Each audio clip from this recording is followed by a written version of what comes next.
More than 1,000 Fort Worth ISD teachers are no longer with the district since the state announced a takeover last year. And some left voluntarily while others were pushed out. And it's leaving many parents asking now why. So Lacey Beasley is our lead education reporter here at CBS News Texas. She joins us live in Fort Worth this morning with more. Good morning, Lacey.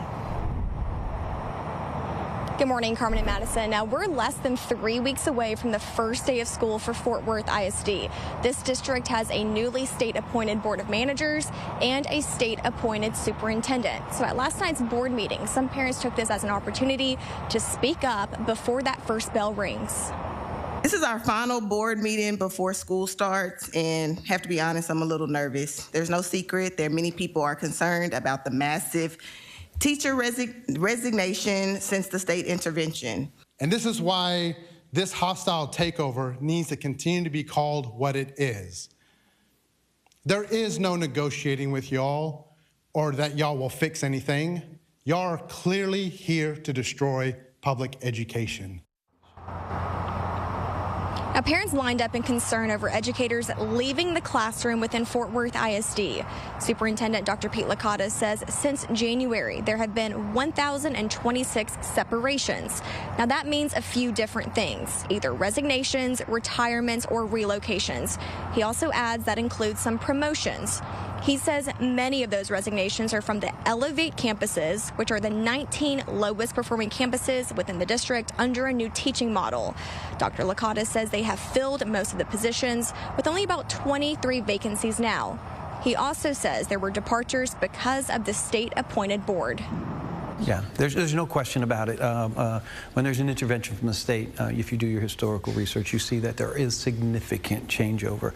And there's various reasons. Some folks are scared, some folks have an opportunity to go somewhere else.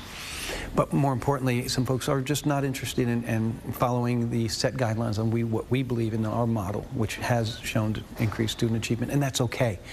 We just want the best person in front of our students. Now, parents have reached out to me with concerns specifically about those Elevate campuses. That includes changing some classroom layouts for this upcoming school year and also taking down all wall displays. So I just reached out to Fort Worth ISD to confirm this information, as well as what other changes teachers can expect this upcoming school year. That first day of school is August 10th. Carmen, Madison. All right, we'll be watching those developments play out. Meantime, today, President Donald Trump is scheduled to attend the dignified transfer of U.S. service members killed in the war with Iran over the weekend. That includes a soldier from North Texas. The Pentagon released this photo of Army Private Isabella Gonzalez from Carrollton. She was killed in Iran's attack on base in Jordan. And last night, city leaders in Carrollton honored her life and sacrifice through a special tribute. She signed up willingly and able to put service above self. We have to honor. As a mom, today we mourn alongside those who knew and loved her. We honor her sacrifice and give thanks for her service and hold close the memory of a young woman who willingly stood in defense of our nation and the freedoms that we cherish. American Legion Post 597 has set up a fund to help support Gonzalez's family, and all of the money raised will be donated to her mother. City leaders say her mother and sister are now at Dover Air Force Base in Delaware, where plans are underway for a military funeral. Gonzalez will be laid to rest at DFW National Cemetery, and a community vigil is also planned.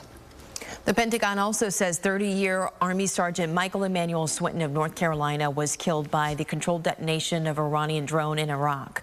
So this all comes as the Defense Department says that U.S. forces carried out an 11th day of strikes on Iran overnight.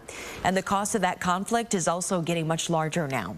Defense Secretary Pete Hegseth put the price tag at $37.5 billion to date. But sources tell CBS News that that number could be much higher. Hegseth clashed with the Armed Services Committee on Tuesday over the next round of billions of dollars in funding being requested. You, sir, are the failure. When will you show leadership? When will you show leadership? Why don't you show some leadership and stand up to your fellow Democrats who won't fund the troops, who stand and play partisan politics while you don't give us the money? Well, gas prices continue to rise amid the fight over the Strait of Hormuz. And the average price for just a gallon of regular unleaded gas right now in Texas rose 20 cents from just a week ago. It's now $3.68. In Dallas, the average is around $3.71. In Fort Worth, it's $3.68.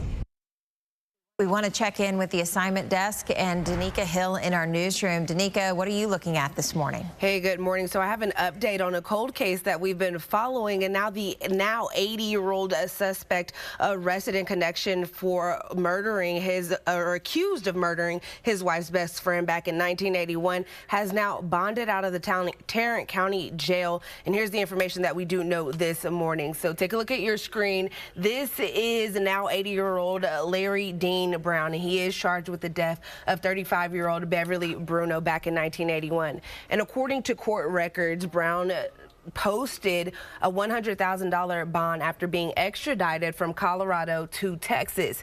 Now, investigators say they used DNA from soda bottles in Brown's trash to link Brown to the decades-old murder. Now, the affidavit alleges that he killed Bruno as he was trying to pressure her into signing allegedly fraudulent home insurance documents. As a condition of his release, the judge has ordered Brown to remain on a 24-hour GPS-monitored house arrest, no contact with the victim's family, turn in any weapons, no alcohol or illegal drugs, and to report to Tarrant County. Now, this morning, I am working to try and figure out exactly where he will be on house arrest. Will he be allowed to go back home to Colorado, or will he have to stay here in Texas? That's not exactly clear from what I'm seeing in the paperwork as of right now. But of course, there's a lot of evidence and stuff to go through here this morning to try and piece that all together. Also, according to the Tarrant County Court docket, an evidence exchange is set for next month. So we do know that this is still very much under investigation as they're piecing this case together. Right now, I don't have any information about a trial or anything set just yet, but that's something we are looking at. We will let you know any developments as soon as we get them here at the desk. Danica, another story that y'all are digging into at the desk is a TCU student that's been detained by ICE after he was arrested during a traffic stop. Court records show that Luis Andrade Garcia was arrested in Arlington for disorderly conduct and for running away from police last month. His fraternity says he was processed at an immigration center in Louisiana. Now, we don't know how he came in to live in the United States, and it's also unclear if he has been deported. Well, DART has chosen its next president and CEO. The agency has selected Nathaniel Ford Sr., a longtime transit executive who most recently led the Jacksonville Transportation Authority. Ford has also held leadership roles with transit systems in New York, San Fran, and Atlanta. DART leaders say that Ford brings decades of experience and a proven track record of improving public transportation systems. He will officially take over as president and CEO on October 26th of this year.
As the cyclosporiasis outbreak continues, we're getting a count of the cases across the state of Texas. So as of July 20th, Texas had 98 lab-confirmed domestically acquired cases of the stomach virus so far.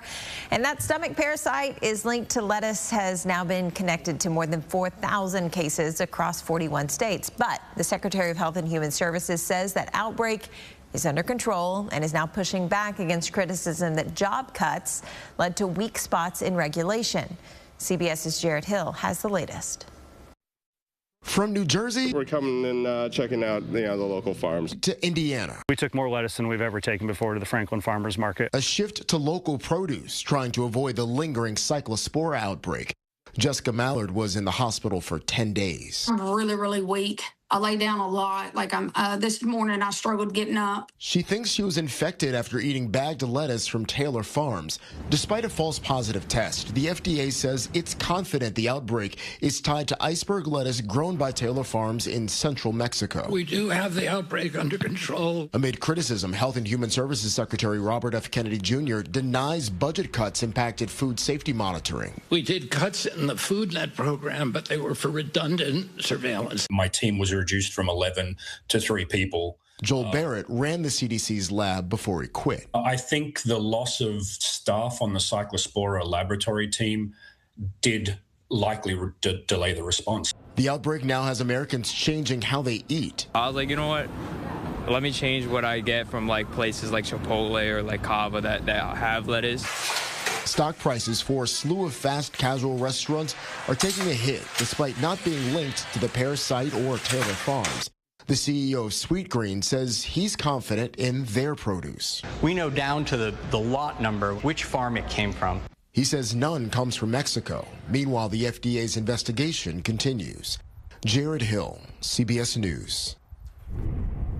Good morning. I'm First Alert meteorologist Michael Ottavino. It's a First Alert weather day today across DFW because we have extreme heat on the way. Feels like temperatures this afternoon as hot as 116 degrees. We have an extreme heat warning in effect for almost all of our viewing area. This is basically the National Weather Service saying, hey, this heat is very dangerous. You want to limit your time outside for today. And if you will be outdoors, you want to practice your heat safety tips. An extreme heat warning is the highest heat warning that the National Weather Service can issue, and this is in effect from noon today until 8 o'clock tonight. And then we have a heat advisory that's in place for tomorrow. Yesterday was the hottest day of the year so far.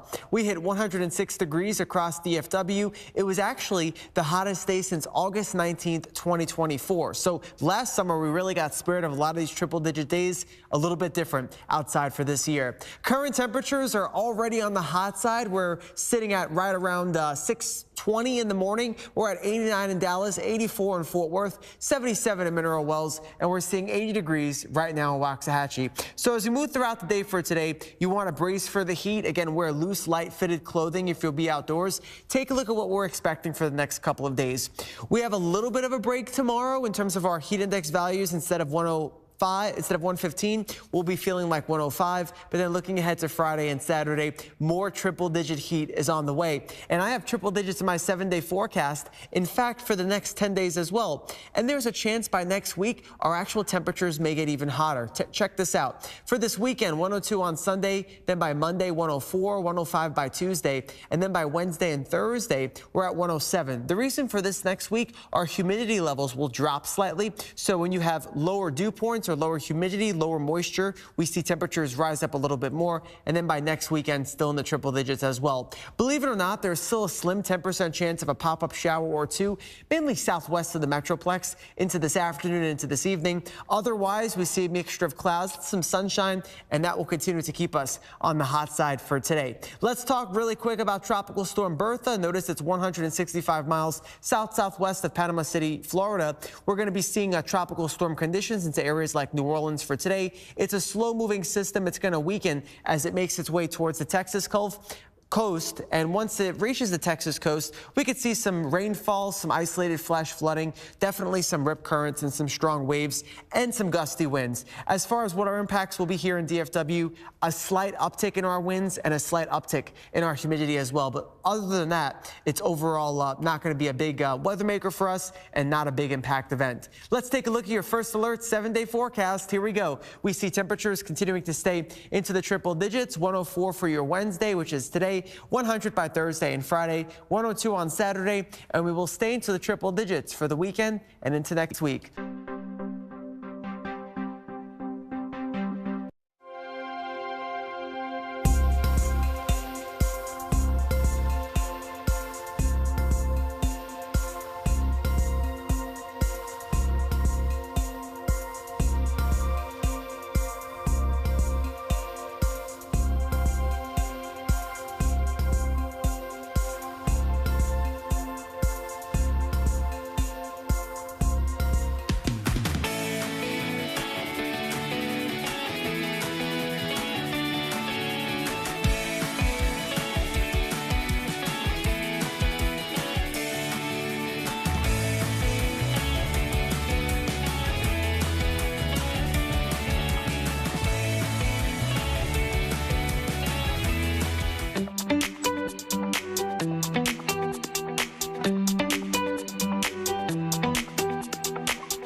Well, the First Alert weather team has been telling us to get ready for the very hot weather, and excessive heat warnings mean the air conditioners will be working pretty much in overtime. And in turn, that means that the electric bill will be going up and up. And in today's Making Ends Meet, we're talking about the Comprehensive Energy Assistance Program.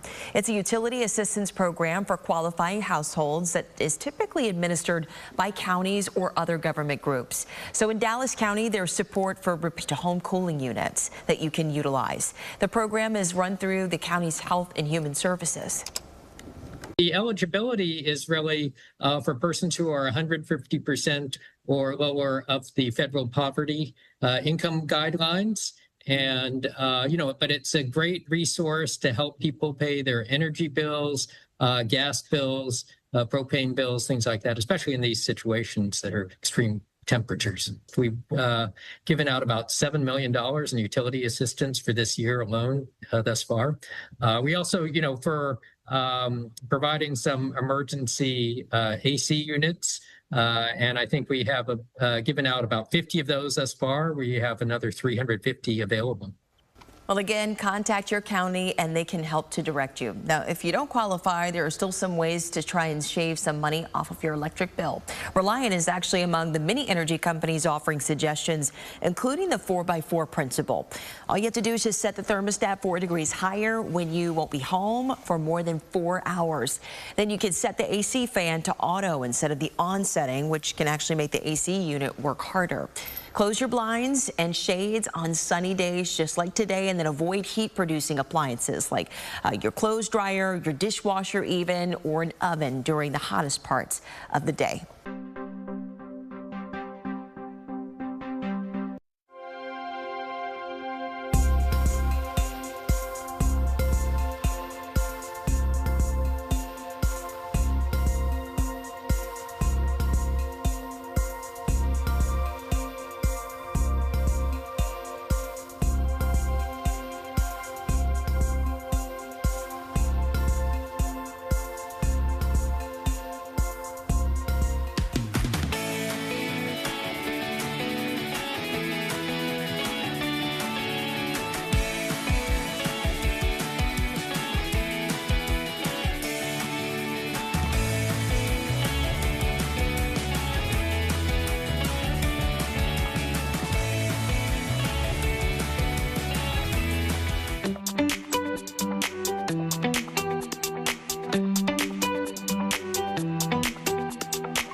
Well, the two of us and our producers, we got together this morning and talked about a few stories that caught our eye. All right, State Fair, Texas, it's getting there and it's getting closer, and they just announced some more musical acts. During opening weekend, the lineup is going to include the popular Western swing band known as Texas Zephyrs.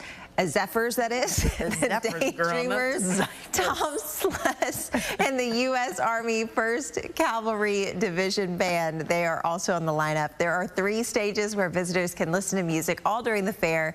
Other artists include the Bird Dogs, the Tejas Brothers, and the Dallas-based jazz band known as the Heat Rays. The fun all kicks off September 25th. We're excited for the State Fair. Yeah, we can't wait. That's one of our favorite times of the year. It's like Christmas here for us. I know. Did you know what I get to do this year? I get to judge the Big Tex Choice Awards. Yes, you didn't tell everybody else. I didn't, so there you go. Surprise. Okay, well, the musician Sia is taking her talents from the stage now to the big screen. Baby, I don't need So in the new film, seeing nostalgic for the present, the singer revisits her 2016 world tour for a remastered 10th anniversary special. And she was actually a co-director on the film, and she hopes that it's viewed more than a piece of art than as a concert film.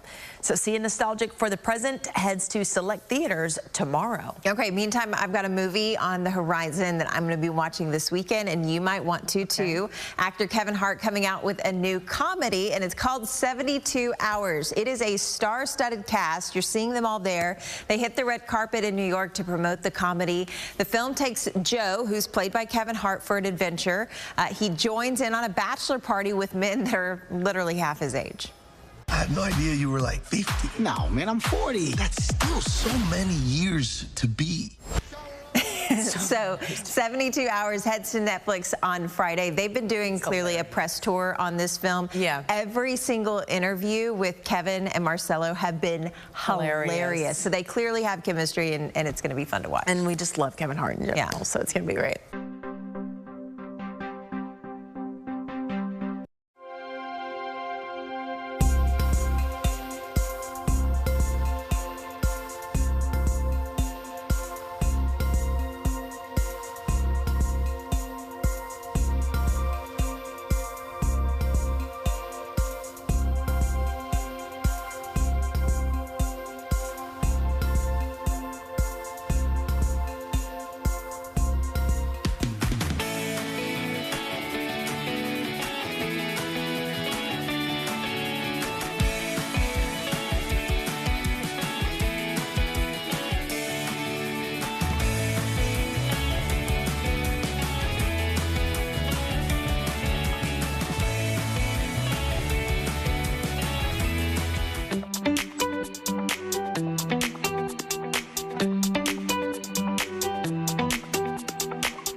It's a hot Wednesday. I was going to say, I got into the car, and even this morning at 2 a.m., I was like, am I sticking to the seat? Yeah, you were. I mean, it was 90 degrees this morning at 2 a.m., and it still is. I know. So let's go ahead and take a look at the power grid. We know so many of y'all wonder how supply and demand looks like this time of year. So ERCOT is saying that it's forecasting record demand for this week. But there is good news in all this. It believes that the grid will hold. Their live look at supply and demand shows that the tightest conditions are expected around 8 p.m. later on this evening. But right now, there are no concerns around forced outages or rolling blackouts. At 6:30, we got to check in with Michael and the first alert forecast. Michael, we've issued another first alert weather day just because of that extreme heat. Yes, that's right. First alert weather day is in place for today. Due to the extreme heat, it's going to feel as hot as 116 degrees at times. That's why the National Weather Service has an extreme heat warning in place. This is the highest heat alert that they can issue, basically saying, hey, the heat's at dangerous levels. You want to limit your time outside. Just stay indoors for today. Soak up the air conditioner. The power grid's doing good. And of course, we're grateful for that. The hottest hottest temperature so far this year happened yesterday at DFW. We hit 106 degrees, 10 degrees above average, and it was actually the hottest day since August 19th of 2024. Here's how the heat plays out for the next couple of days. 104 for today. It's a first alert weather day. Tomorrow and Friday, we see a slight uptick in our humidity, so our temperatures won't get as hot. We should be at the 100-degree mark for tomorrow. 100 by Friday. We see some clouds building in, but take a look at our temperatures right now. 77 in Denton, 80 in McKinney, 89 in Dallas, 80 in Waxahachie. Hour by hour throughout the day, we'll be at 100 by noon, 103 by 3 o'clock, and then notice by the second half of the day for today, we will see the triple-digit heat continue. Lacey, tell us more about the heat safety tips you're keeping an eye on. Hey, good morning, Michael. Well, Texans are definitely used to the heat, but these triple-digit temperatures we're seeing this week are especially dangerous. Now, if you're outside for more than just a few minutes, you could be exposed to heat exhaustion or even worse, a heat stroke. Now, on Tuesday, we felt the heat alongside construction workers in East Dallas who've been on the same job site for the last 10 days. They use hats and long sleeves to protect themselves from the sun and take frequent breaks to stay hydrated. They start the day earlier and wrap up before the hottest parts of the day. And the Dallas Builders Association, which works with many Metroplex construction sites, says it regularly shares heat safety guidance with crews. Workers don't want to stop necessarily because of heat. They're going to do what it takes to get the work done. You get a little acclimated to it, but it can sneak up on you. You just need to take care of yourself and make sure you're hydrated. Now, it can be difficult to tell the difference between heat exhaustion and heat stroke. While heat exhaustion includes dizziness, heavy sweating, and nausea, the signs of heat stroke are confusion, dizziness, and unconsciousness. If you suspect anyone does show these symptoms, call 911 if they're experiencing a heat stroke. And in both cases, you want to move the person to a cooler area and cool them with water or ice. Now, the time to stay out of the sun today is between 10 a.m. and 4. If you do have to be outside, make sure you're staying under the shade and drink lots of water. Carmen, Madison. Okay, Lacey, of course, all good advice. Thank you. Well, there are dozens of cooling centers open across North Texas. This is, of course, to help people stay cool. The city of Fort Worth and the city of Dallas have buildings like libraries set up for those needing a break from all the heat. And the Salvation Army of North Texas has several spots as well as hydration stations that are set up, too.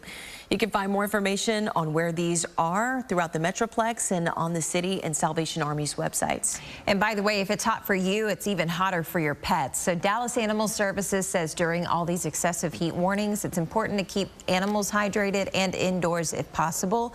So just like people, dogs and cats, they can suffer from heat stroke as well. Those warning signs include excessive panting, drooling, acting lethargic, even vomiting. And if you notice any of those symptoms, you should definitely contact your vet immediately.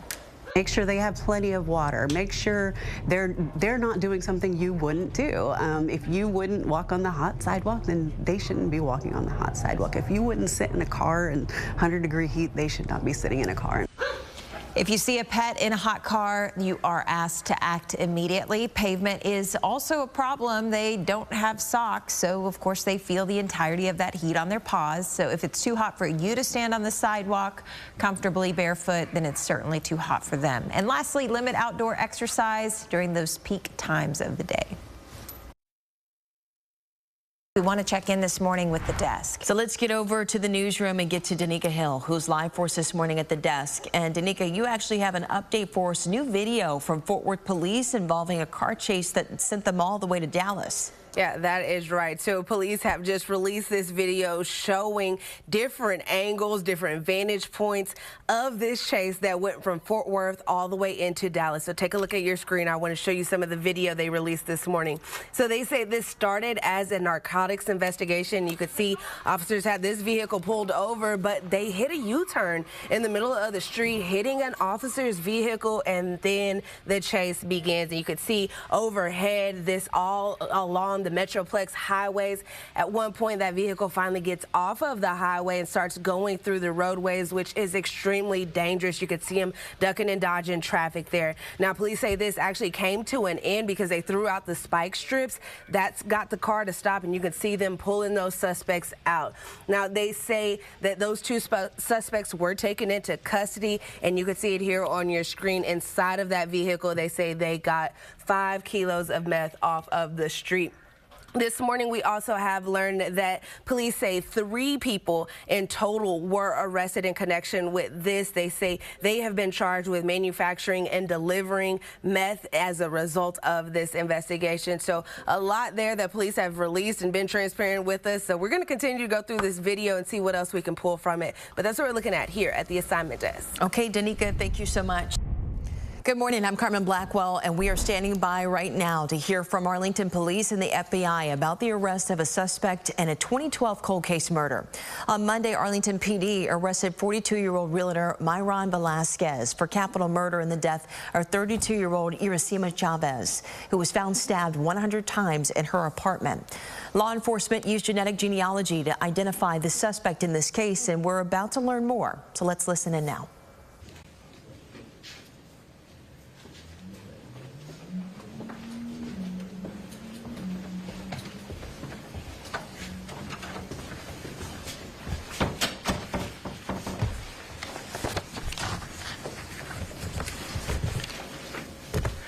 Good morning, and thank you for being here. I'm Al Jones. I'm the Chief of Police for the City of Arlington. I am grateful to stand here with our partners from the FBI to share that by working together, we made an arrest on a 14-year-old murder case. You may recall 2 years ago, I stood here and told you about a cold case we solved with the help of FBI and their investigative genetic genealogy team. This technique has been a game changer for law enforcement, and it helped provide answers to families and communities who have waited years to receive. Given the promise of investigative genetic genealogy showed in the first case, we began looking for other cases that would be a good candidate for this process. And we took a case to the FBI from 2012 we thought that may fit the bill. On January 20th, 2012, approximately 8:50 a.m., officers responded to an apartment complex at the 2700 block of South Collins Street, with 32-year-old Iracema Chavez was fatally, brutally stabbed death inside. The Tarrant County medical examiners later determined that she was stabbed more than 100 times. A TV was reported missing from the apartment. We believe that the killer took the TV. Detectives at the time conducted a very thorough investigation, pursued several leads, but they could not fully identify the suspect. The strong lead that we had was a droplet of fresh blood that was recovered from a bedroom TV stand inside the apartment. The crime lab determined that the blood sample did not come from the victim, and it belonged to an unidentified Hispanic female. Detectives uploaded the DNA profile into CODIS, which is a national database used to compare DNA profiles in criminal investigations. But we never got a match. So in November 2024, our homicide detectives unit met with the FBI and let them know about the unknown DNA profile we had.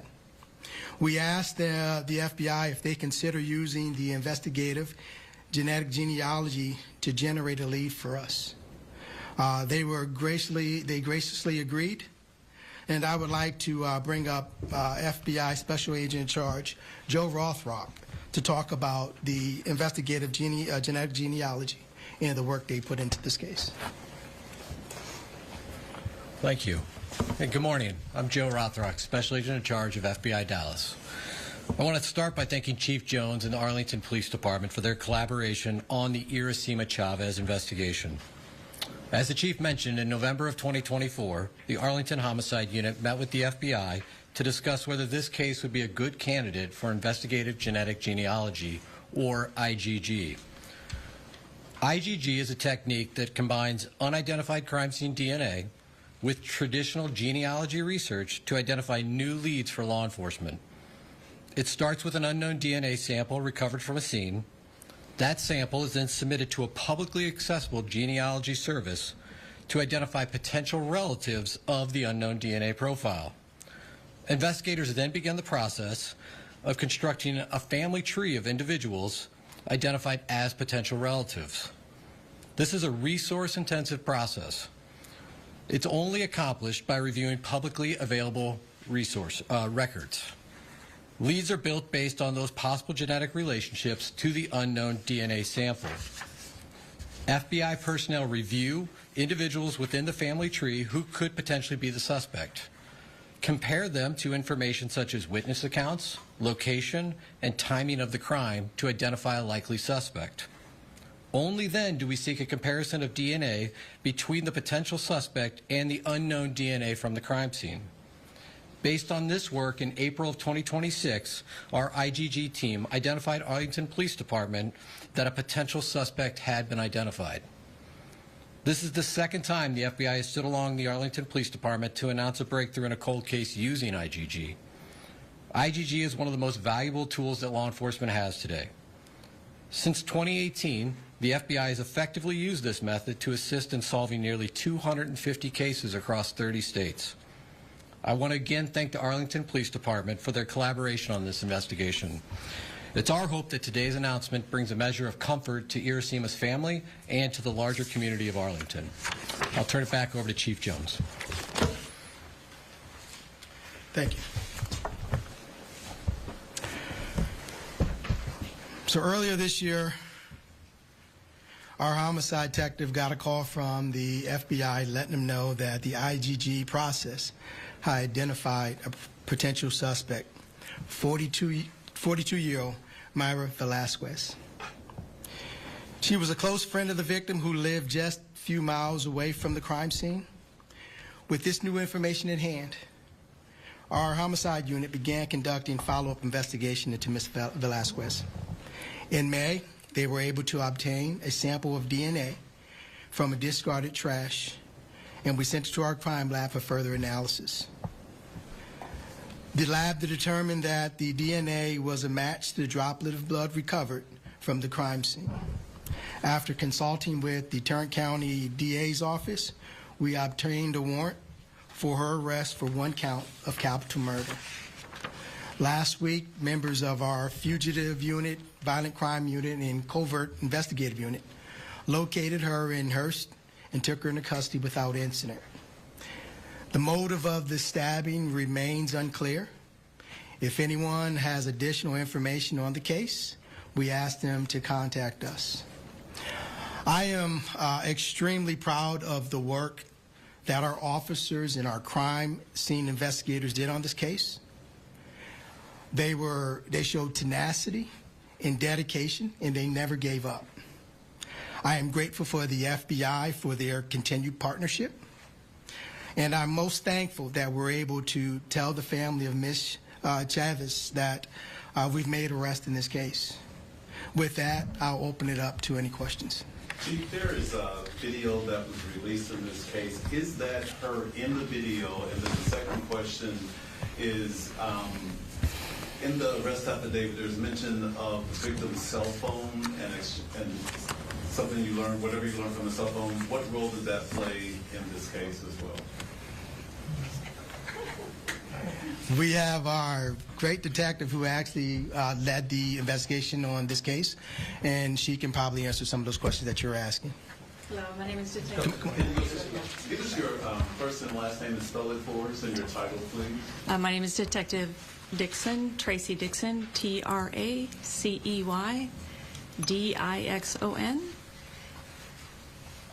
And I am a homicide detective for the Arlington Police Department. So to answer your question, we believe that that is Ms. Velasquez in that video. And your second question was regarding the decedent's cell phone? Okay. So the decedent's cell phone was valuable in this case and has provided information to us. That's not information I'm going to share right now. We'll save that for court. But it was a valuable source of information about their relationship. Was the weapon ever recovered from the scene? No, it was not. Detective or Chief, if one of you could talk about, at the time, I know this was way before your time here, Chief, but was there, in talking with the family of the victim, talk that this suspect who ended up being arrested might be involved? What I can tell you is from the initial investigation, our homicide unit turned every stone. They interviewed both families. Unfortunately, they couldn't tie the suspect to the case. But as I said, through the investigation and the help of the FBI, we were able to identify her through the IGG process. And we were able to link her to the residence through DNA. Chief or detective, you have a drop of blood, but no motive. Are you prepared for the defense attorneys to say they were friends? She cut her hand over there days later. What other evidence do you have beyond that drop of blood? So, Ms. Velasquez, I'm sorry, Ms. Velasquez was interviewed. And in that interview, we learned information that will be helpful in that process. I'm not going to disclose that right now. They were friends, and Ms. Velasquez had been in the apartment before. But we were able to obtain some information from her in the interview, which will help in her prosecution. Are you confident that you have the person in custody? Yes. Who committed this murder? Yes, ma'am. Detective Dixon, can you take us back to the moment that you learned you got the break in this case, that very second? How did it make you feel? And also, what does it feel like to be able to contact the family and say, hey, I've got an answer for you now? So the IGG work is very labor intensive, and I'm familiar with the process. And so hearing that news that they had obtained a lead for us was very exciting, not only as a detective on the case, but also someone who's familiar with that process. So when we received that news, we were elated, very excited about it. There was still a lot of work to be done at that time to actually further confirm that it was her, of course. And there's still more work that we're doing right now. And your second question, I'm sorry. I think you answered it all. Telling the family. Tell the family. Oh, telling the family.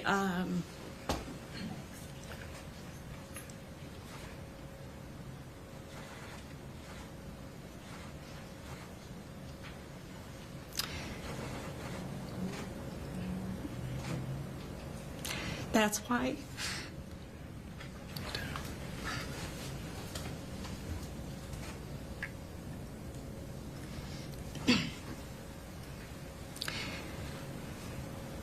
Being able to share that with the family is why we do this work. And they were very grateful.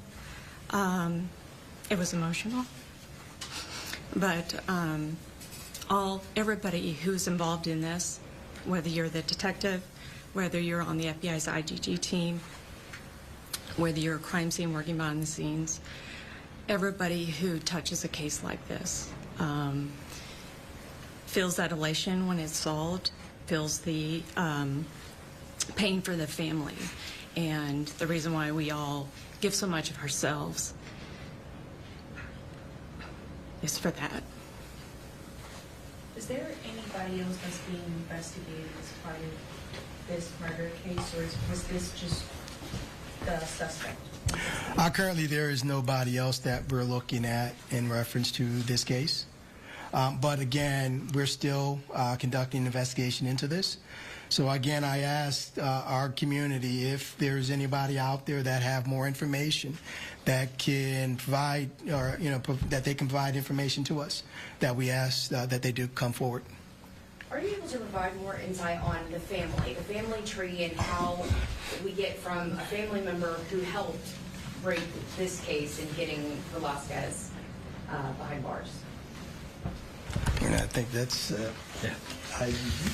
Well, I won't go into specifics on the family tree. What I will say is that, look, this investigation starts in 2012 with a really effective job by the crime scene folks from Arlington PD and the tenacious work of the Arlington PD's detectives, right? And it's over a period of years that work continues. You know, in 2024, when we get involved, again, this is really just building out what is publicly available to all, using that genealogy research to create a family tree. And then, as the detective mentioned, that's when the work really begins. So law enforcement continues to work through each member of that family tree, trying to limit that number of individuals until we determine a likely suspect. And it's only then that we look for one-to-one DNA comparisons with the suspect DNA we have from the scene and then that potential suspect. So, again, as the detective said, this is really a resource-intensive operation. I think it also speaks to the dedication of the Arlington Police Department and the FBI, not just to Irasima's family, but to the community at large.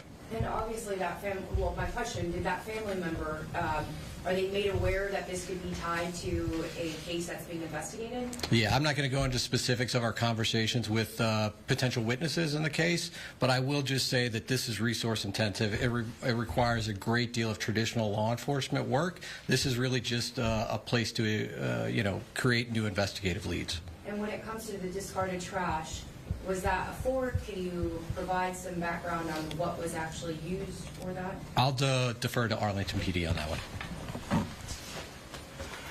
Unfortunately, getting so far into the weeds into our investigation, I think we're going to have to hold off on providing that information until the prosecution. Chief, what do you say to other families who are still holding out hope on cold cases, still looking for answers? What message does this case send to them? You know, the message that I want to send is, you know, the Arlington Police Department, we're very, very dedicated to the victims of homicides. We do not stop investigations. We continue until we can come up with a suspect. We turn every stone. Like I said again, I am just so proud of the work of our homicide unit, and I really would like to highlight this. Within the last year and probably year and a half, our homicide unit has actually solved about 13 to 14 cold cases. That is closing the loop for families who have been waiting years for the closure. And for our men and women to provide them that information is just so awesome. And I think that actually, I tell the other residents, hey, we're not going to stop. And hopefully we do come up and we're able to close their case as well. But we're not going to stop. We're always out there trying to investigate those cold cases. Thank you.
Oh, we are constantly upgrading our devices, but what happens to the old ones that we leave behind? Well, as the technological revolution kicks into overdrive now, the world is generating more electronic waste. One company is trying to reboot how we recycle our old technology. CBS's Evan Moon takes us inside the whole process. New phone, new laptop, new gadget. But what happens to the old ones? From smartwatches to digital doorbells, millions of devices are sitting unused or heading for the trash. Each average American has about 25 devices. People used to think of them as trash. They're really a treasure. Electronics are the fastest growing waste stream in the world, according to the UN. ERI, Electronic Recyclers International, is working to reduce all that waste. We visited their New Jersey facility. Oh my goodness, look how many phones. Since 2010, the growth of e-waste has outpaced normal single plastic recycling 5 times over. Right now, the world is generating more than 130 billion pounds of electronic waste. ERI's co-founder and CEO, John Shigarian. 100% of your electronics, when responsibly recycled, could go back into the circular economy. All the steel, the gold, the silver, the lead, the copper, the aluminum. Not only does it go back to what he calls the SpaceX and NVIDIA economies, recycling old tech helps safeguard the environment. This is full of hazardous material, including lead. But the reality is only about 15% of electronics are being recycled in the U.S. What's keeping people from recycling? People are worried about their personal information, their data, their banking information, their social security number. That's why ERI makes military-grade data wiping part of the process. Shigarian says as the Earth starts to run out of valuable materials, urban mining from discarded electronics can help bridge the gap. The technological revolution is still underway. We have to be just more thoughtful and more intentional. ERI is in every zip code, working with cities like New York to place drop-off bins in thousands of buildings, and with major retailers, including Best Buy, Staples, and Salvation Army. Evan Moon, CBS News. Right now, only 17 states have a landfill ban covering at least some electronic devices, keeping hazardous materials like lead from getting into our ecosystem.